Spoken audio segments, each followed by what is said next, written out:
రాజధాని ప్రాంతం విజయవాడపై జగన్ దృష్టి పెట్టాడు. అక్కడ పార్టీని బలోపేతం చేసేందుకు అన్ని చర్యలు చేపట్టారు.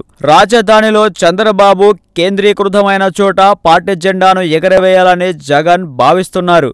విజయవాడలో పార్టీ బలహీనంగా ఉందన్న అంచనాకొచ్చిన జగన్ వరుసగా చేరికలతో కొత్త జోష్ నింపుతున్నారు. ఈ మధ్య అసెంబ్లీ సమావేశాల సమయంలో సుమారు నెల రోజులు ఇక్కడే మకాం వేసిన జగన్ పార్టీ వాస్తవ పరిస్థితిని పసిగట్టాడు. అందుకే యాక్టివ్ గా ఉన్న నాయకులను పార్టీలోకి తీసుకోవాలని నిర్ణయించుకున్నాడు.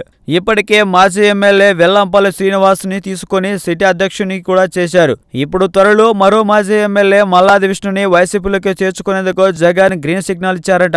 మల్లాది విష్ణు 2 ఏళ్ల నుంచి వైఎస్ఆర్సీపీలో చేరడానికి ప్రయత్నిస్తున్నారు. కాంగ్రెస్ లో ఉన్న భవిష్యత్ ఏమీ ఉండదని భావించిన విష్ణు తరచూ చర్చా కార్యక్రమాల్లోనూ వైఎస్ జగన్ కు మద్దతుగా మాట్లాడుతున్నారు. జగన్ విదేశీ టూర్ ముగించుకుని రాగానే విష్ణు జగన్ తో భేటీ కానున్నారు. దీంతో వైసీపీ మరింత యాక్టివ్ గానుంది.